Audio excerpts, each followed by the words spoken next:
পরিবেশ পরিস্থিতি খুবই নাজুক, স্পর্শকাতর এবং নানান ঘটনা একই সময়ে ঘটছে।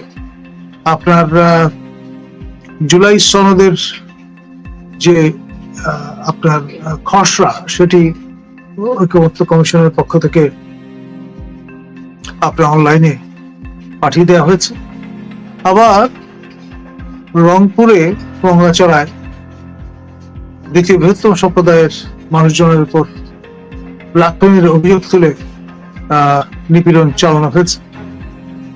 একই সঙ্গে আপনার মুক্তিযোদ্ধারা প্রস্তুতি নিচ্ছেন আপনার এই সংবিধান রক্ষা এবং মুক্তিযুদ্ধের যে স্পিরিট তা ডিফেন্ড করবার জন্য। আবার একই সঙ্গে জুলাই যোদ্ধারা তারা প্রস্তুতি নিচ্ছেন আপনার 3 তারিখে তাদের সনদ ঘোষণা করে 24-এর যে স্পিরিট তা উচ্চকিত করতে। ফলে নানামুখী এ ধরনের তৎপরতা চলছে। এর পাশাপাশি আমরা শুনলাম যে গতকাল নয়াদিল্লিতে আপনার ক্ষমতা হারানো দলটির কেন্দ্রীয় নেতৃবৃন্দ সমবেত হয়েছিলেন এবং তারা আপনার চিন্তা ভাবনা করছেন যে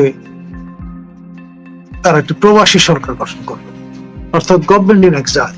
এটি আমাদের প্রতিবেশী রাষ্ট্র মিয়ানমারে বর্তমানে আমরা দেখতে পাচ্ছি একই সঙ্গে দুটি সরকারের উপস্থিতি, কেন্দ্রীয় জনতা সরকার এবং অং সান সু কির নেতৃত্বাধীন আপনার এই গভর্নমেন্ট ইন এক্সাইল। ফলে সব মিলিয়ে পরিস্থিতিটা খুবই আপনার নাজুক এবং স্পর্শকাতর। ধন্যবাদ। এই প্রবাসী সরকারের এফেক্টটা কি ধরনের বা ইতিহাস কি বলে, আর বর্তমান বাংলাদেশের প্রেক্ষাপটে এটা কতটা এফেক্টিভ, কতটা যৌক্তিক, এবং যদি হয় এরকম কিছু, এটার ফলে কি ধরনের আমরা সামনে পরিবর্তন বলি বা সমাধান বলি বা সংঘাত বলি, কোন দিকে যেতে পারে? দেখুন, আন্তর্জাতিক সম্প্রদায়ের একটা সুতোর টান বরাবরই আমাদের ভাগ্যের সঙ্গে অচ্ছেদ্যভাবে যুক্ত। 71-এ মুক্তিযুদ্ধ চলাকালীন সময় আপনি দেখেছেন যে the then Union of Soviet Republic USSR, আমাদের প্রতিবেশী রাষ্ট্র ভারত, প্রতিবেশী রাষ্ট্র চীন, পাকিস্তান, আমেরিকা, তারা কে কোন ভূমিকায় রত ছিলেন এবং এটা জাতিসংঘ পর্যন্ত গড়িয়েছে এবং শেষ অব্দি আপনার ভেটো ক্ষমতা প্রয়োগ করতে হয়েছে সোভিয়েত ইউনিয়নকে এবং আলটিমেটলি যুদ্ধ ঘোষণা করা পর্যন্ত গড়িয়েছে ভারত বাংলাদেশের এই যে বর্তমান অবয়ব, সেটি মূলত সেই 6 তারিখে যে যুদ্ধটি ডিসেম্বরে ঘোষিত হয়েছিল তারই আপনার কালমিনেশন ঘটেছে 16ই ডিসেম্বর তারিখে।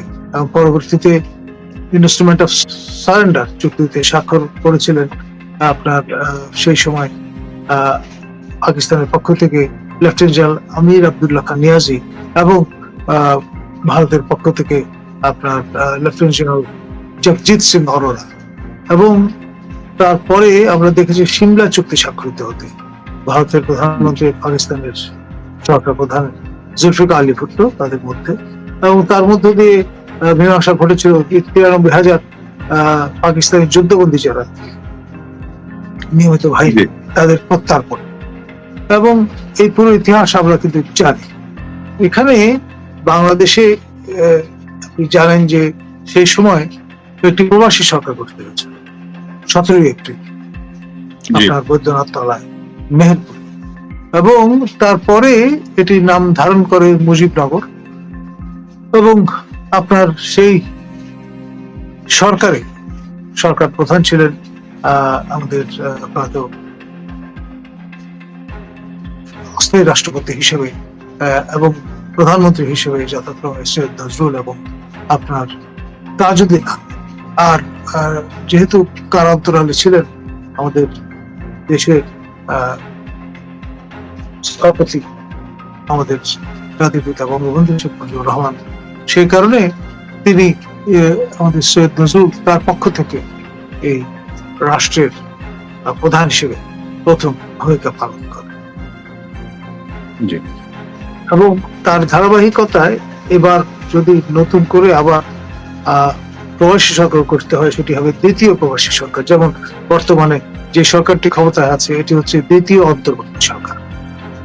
জি, মানে আমরা স্যার আপনার মাধ্যমে বোঝার চেষ্টা করছি বা জানতে চাই যে বর্তমান বাস্তবতায় যারা ক্ষমতা থেকে বিদায় হয়েছে বা শীর্ষ নেত্রী সাবেক প্রধানমন্ত্রী শেখ হাসিনা তিনি দিল্লিতে, এই প্রবাসী সরকার হলে বাংলাদেশের বর্তমান প্রেক্ষাপটে এটার এফেক্টটা কি হবে, কি ধরনের বাস্তবিক এফেক্ট হতে পারে বলে আপনি ধারণা করছেন? সুনির্দিষ্ট তো প্ল্যান বলা সম্ভব না।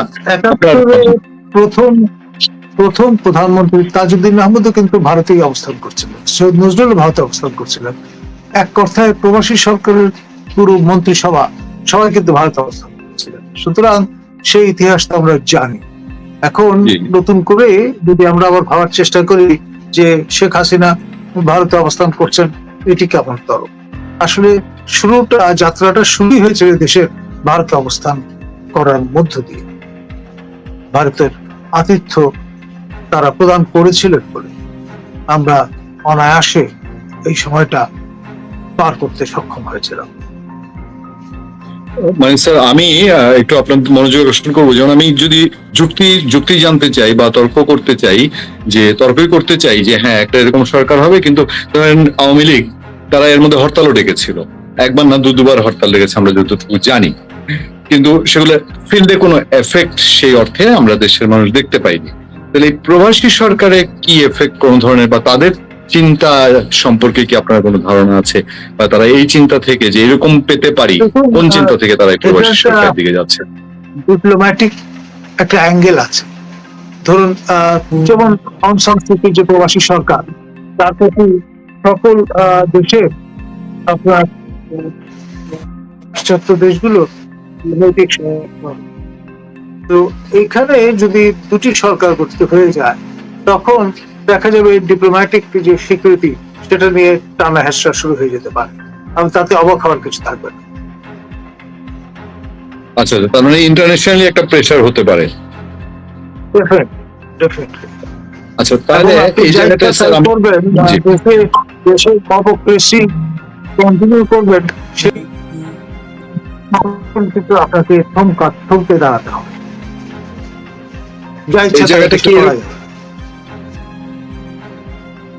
এই জায়গাটা কি এরকম যে অন্তর্বর্তী সরকার বাংলাদেশের সংবিধান অনুযায়ী কতটা ভ্যালিড, এই প্রশ্নটা যেরকম উঠেছে, তো সেটাকে চ্যালেঞ্জ করার জন্য?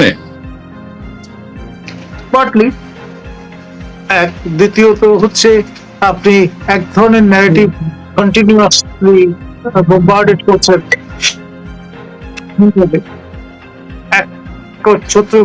এককভাবে ব্যাটিং করাটা তখন হয়তো সম্ভবপর হবে না।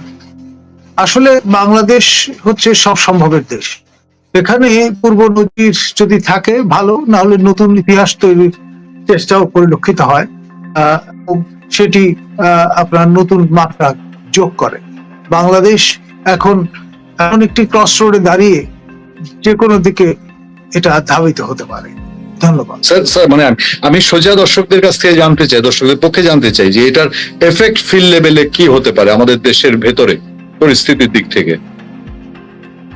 এখন আন্তর্জাতিক একটা আপনি বলেন, উদাহরণ হিসেবে বলি, আপনার ৭১-এ রৌমারী এটি ছিল চির স্বাধীন এলাকা, পাকিস্তান অকুপেশন ফোর্স সেখানে প্রবেশ করতে পারে, তো সেরকম মুক্তাঞ্চল তৈরি হয়ে যেতে পারে।